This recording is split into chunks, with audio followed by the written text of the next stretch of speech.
At Atlantic Union Bank, it's easy to make a video appointment and enjoy personal or business banking on your schedule. When life is pulling you in all directions, finding time to visit the bank can be difficult, but Atlantic Union Bank will come to you.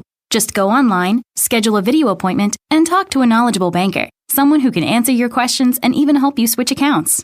Isn't it time to experience service on your terms? For video appointments that bring the bank to you, visit AtlanticUnionBank.com.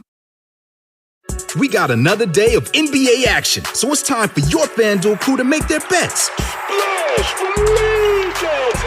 You know, the new customers who bet $5 get $150 back in bonus bets if you win. You just can't miss tonight. Make every night a watch party only on FanDuel.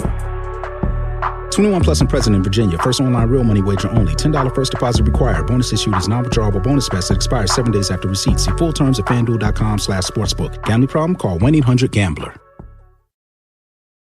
I'm your host, Annie Bowles, and this is News du Jour.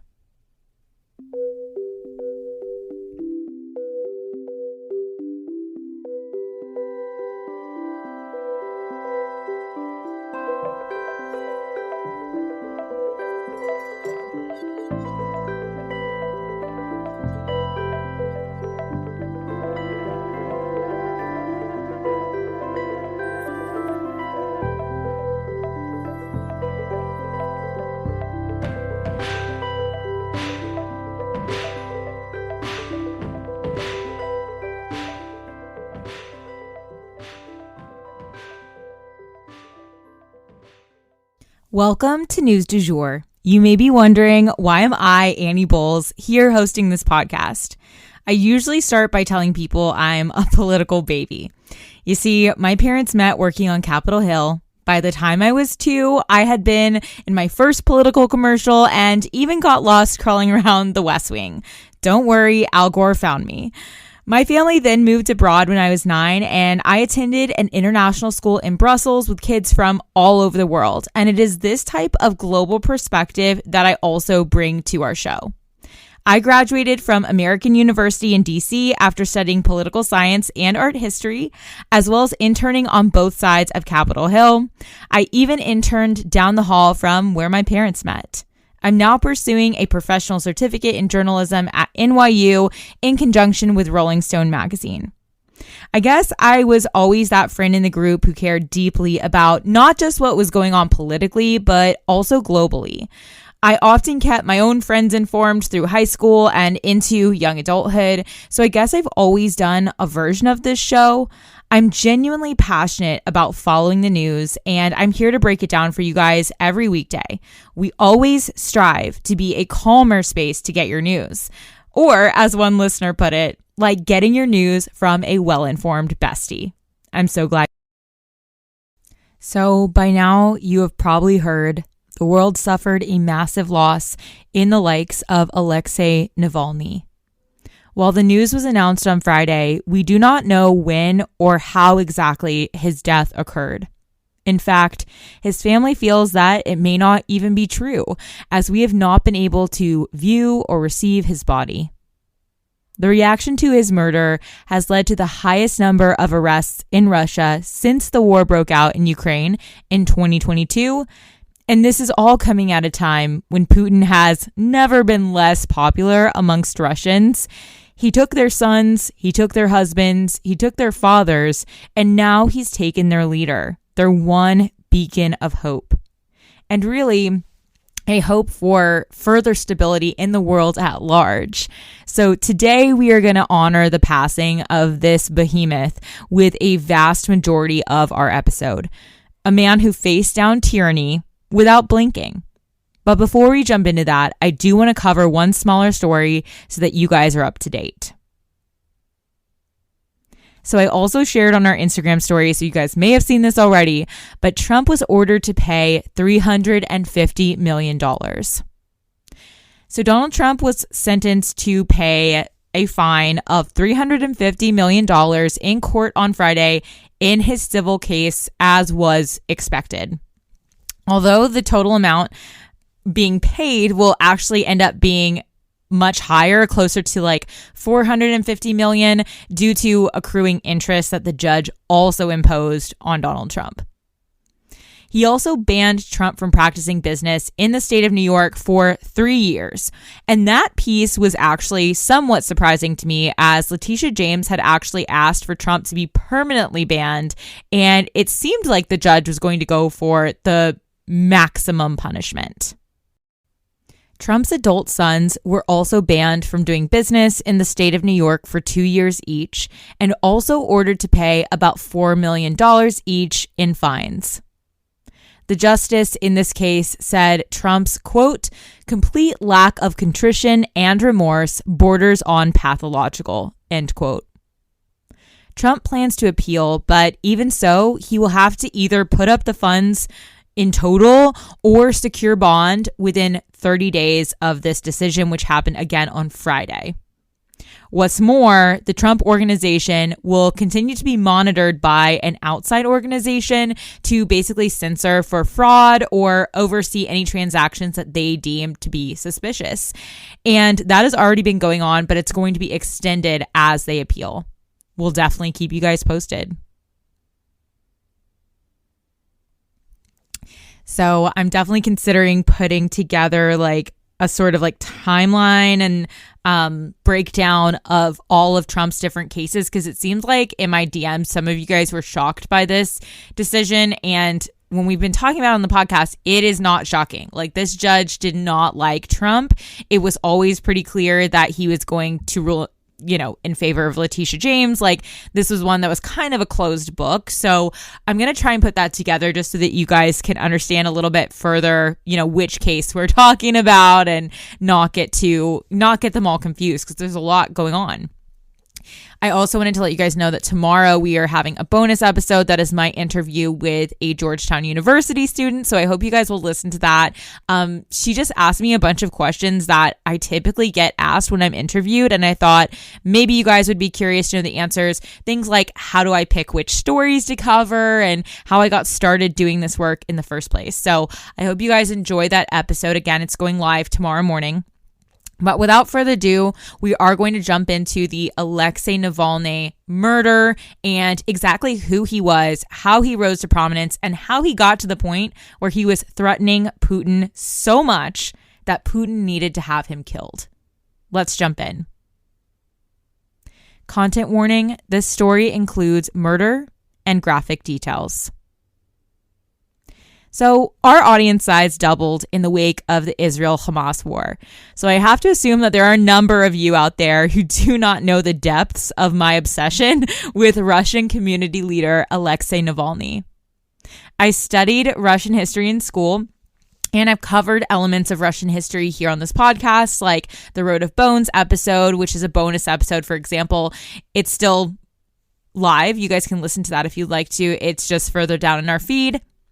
But from what I can see, Russians have never seen a day of fairness, genuine leadership, or freedom in their very long history.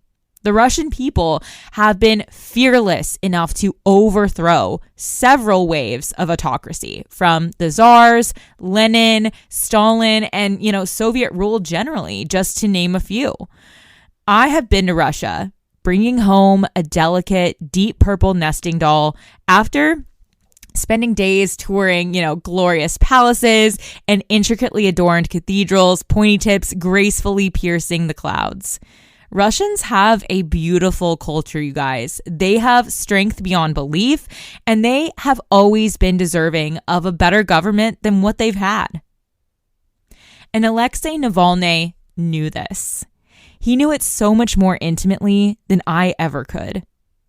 But the problem was, he was fearless enough to stand up and say it, to put his name next to that statement. Alexei, much like myself, began his political journey as a blogger. So here is where we will start our story time. How did we get to the point where Putin killed him in cold blood? He must have been a formidable opponent for Putin to waste his breath. So how did Navalny rise to the level where he was facing off directly with Vladimir Putin? Let's jump in. So Navalny, like I said, started out as a blogger. During his time working as an attorney, he had uncovered corruption within major oil and gas companies like Gazprom and Rosneft. he took to his blog to expose this corruption. And as you can imagine, this did not earn him much appreciation among those big names who were running those companies. But the people admired and followed his truth-finding mission, and they spread the word. So then, Navalny founded an anti-corruption project that would take on these companies in court. Now, it's Russia, so there's only so much you can do through the court system, as it is, of course, tied into the corruption that plagues Russians. His project underwent a rebrand at one point, and then he began taking aim higher up the food chain, moving from business leaders to political ones, because at the end of the day, the buck stops there. Companies are only as corrupt as a government allows them to be. He essentially then acted as a community organizer, coordinating and participating in mass protests and other acts of defiance. And throughout his work, political leaders decided that they had had enough of him, and they launched 2 different baseless embezzlement investigations against him, which he fought. Navalny then runs for mayor of Moscow. This catapults him further into the spotlight, but his opponents actually liked that this time because it made their incumbent seem more legitimate and brought more interest to the race, because usually these races don't have an actual opponent. Prior, everyone was too scared to go up against this guy. You have to remember that these corrupt leaders often maintain their power through force. Many Russians find it easier to simply stay out of things in an effort to survive, but not Navalny.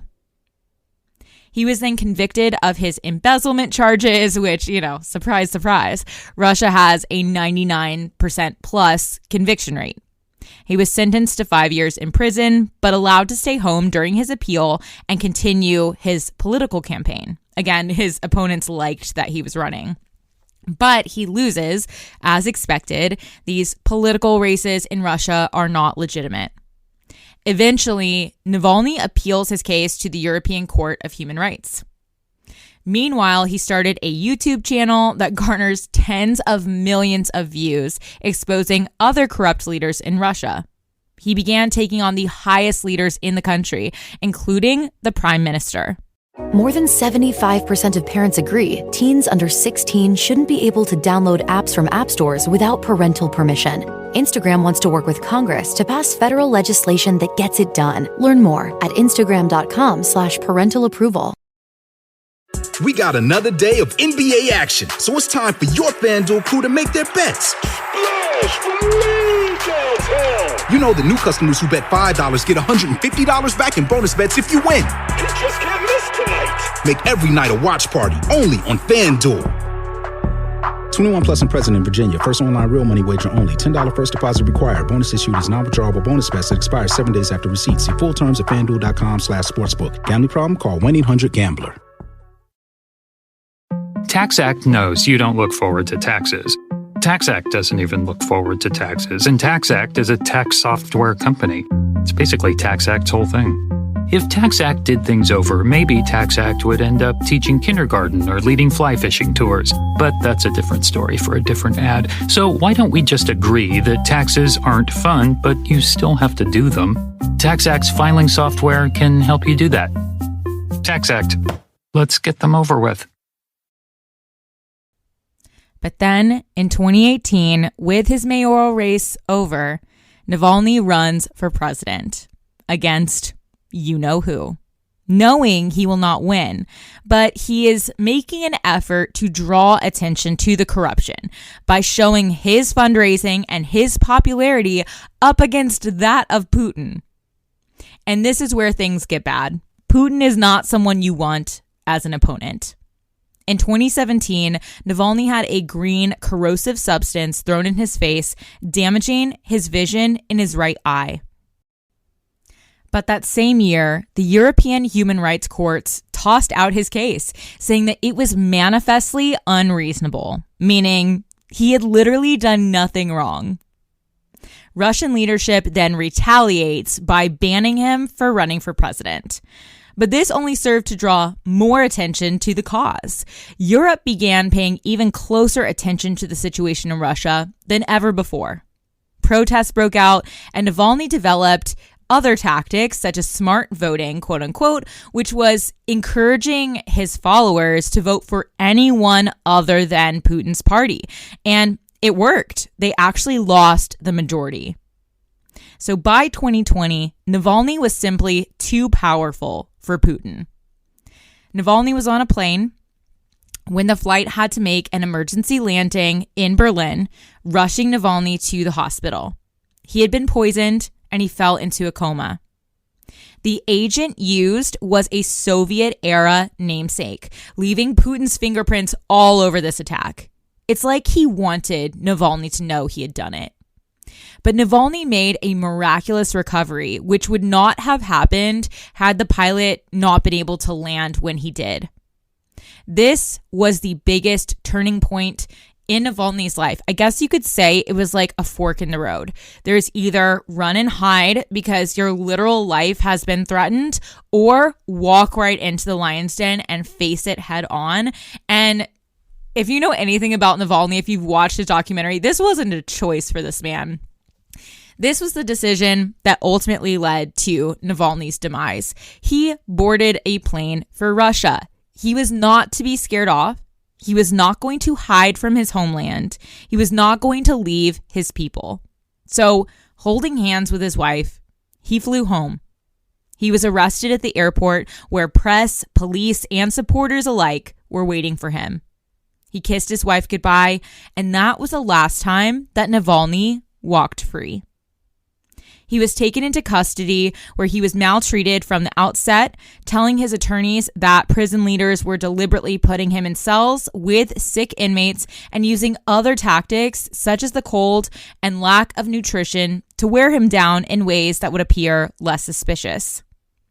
Eventually, he was transferred to the highest security prison, again, after doing literally nothing wrong, above the Arctic Circle. This is where he died. Reports claimed that he was simply walking with guards in a courtyard when he collapsed and died. But Navalny left us with a clear message. Quote, "Listen, I've got something very obvious to tell you. You're not allowed to give up. Even if they decide to kill me, it means that we are incredibly strong." End quote. I know in the grand scheme of so many people dying in Gaza, so many hostages still being held, the death of one man seems so inconsequential, especially when he knowingly walked into the hands of his captors and eventual killers, aware that they wanted him dead, having just survived an assassination attempt. But his death is bigger than just one man. The minute I heard this news, I was stuffing my face at lunch and had to stop eating because I thought I was physically going to be sick. My appetite was gone, replaced with a massive knot in my stomach. I knew he was in danger. I knew we hadn't heard from him in weeks. I knew he was being deliberately mistreated. But I also knew this would change everything. I felt like I had a lot riding on this man, and I'm not even Russian. I naively believed, with so many eyes on him, that Putin couldn't stand to kill him, that it would incite the kind of revolt the likes of which Russia has not seen since the days when entire royal families were gunned down in a basement. But now we're going to have to watch and see if it will. Russians are already carrying on Navalny's tradition of peaceful protest in the face of corruption. At least 400 people have been detained across the country following the news of his murder, and many are laying flowers at the Russian Wall of Grief for his death. This is a spot that Navalny frequented for gatherings, and the monument itself actually commemorates a fallen Russian activist who was imprisoned. A young man asked a New York Times reporter at the wall, quote, "Please don't forget that there are still many good people in this country," end quote. And I believe that with my whole soul. Russia is a rich and beautiful country, but with a leader like Putin, I mean, he's done nothing but dim her light. The beauty of Russia lies within her people. But the problem is Putin knows that, and he's doing everything he can to dampen their spirit, hold her down, and snatch power globally, systemically holding it hostage, as he has always done in Russia. One story I came across in my research for the Russia Road of Bones episode I thought was super interesting and sort of relevant here. In politics, there's always a lot of drinking that occurs. And I would imagine in Russia, it may occur even more abundantly than here in the US. But I heard that Putin never drinks. Since he was a novice, he has always liked to sit in the corner of the room and soberly observe. This is how he has calculated everyone's weaknesses and how precisely to take them down. He is paranoid, spiteful, and after his interview with Tucker Carlson that we covered on Friday, it seems more than ever that he's out of touch with reality. But it is up to the Russian people, solely up to them, whether or not Putin will pay for what he did to their hero up there on the ice. But I have a feeling that Navalny's tall figure, handsome face, and bright blue eyes will haunt Putin's palaces at night. His work was left unfinished, but his legacy will linger. Navalny leaves behind a wife, 2 children, his parents, a brother who fought beside him, and a country who loved him to mourn. Doing this man justice at the time of his death has weighed heavy on my shoulders today, but I am hoping that this shows you guys the significance of his death, that with him, the hope for a nation dies. Only Russia isn't just about Russia. It's actually about all of us. Our collective safety is actually tied up in this because Putin would like nothing more than to see the whole world bent to his will. And while Navalny, one man, could never have stopped a juggernaut like Putin on his own, he was the best hope for defeating Putin internally. Like I said, it's hope that has died with Navalny. But just like my purple nesting dolls or a deep Russian purple amethyst hidden in an outer shell, Russia has cracked herself open and given birth to new waves of transformation for generations. From the barren Siberian tundras to the dense darkness of the boreal forests to the coasts of the Caspian Sea, Russia will have to look within herself and decide who she wants to be for tomorrow and crack herself open yet again.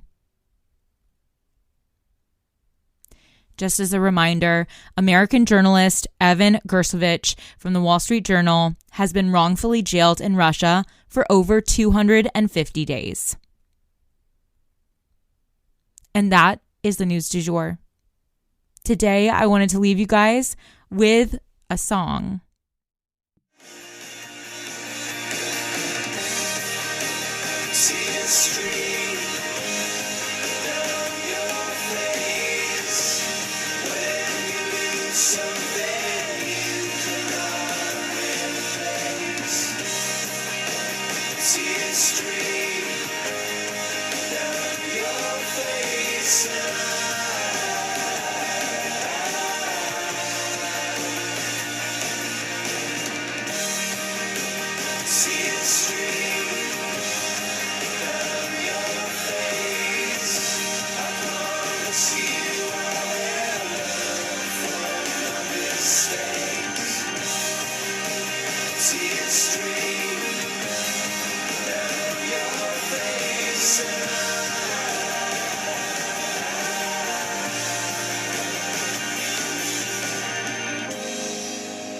Lights will guide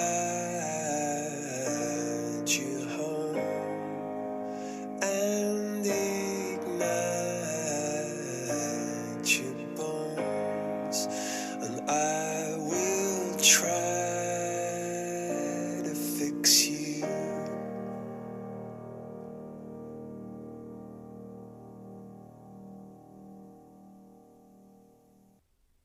And that was Fix You by Coldplay. If you enjoyed this episode, please subscribe on whatever podcast platform you use to listen. A rate and review on that platform or a shout out on social media would mean the world to us and help us to be able to keep creating the news du jour and reach more people who need a calmer space to consume the news. But the best way to support all of our work is to become a patron at www.patreon.com/sugarfree media, and that is also linked in our show notes. You can follow us on social media at newsdujour.podcast on both Instagram and TikTok. You can follow my personal account at It's Annie Bowles on both platforms as well. Any little noises you may hear in the background are my rescue pup. He has a little separation anxiety and always records with me. We appreciate you listening and look forward to telling you about the news again next time on News du Jour. Broadcasting from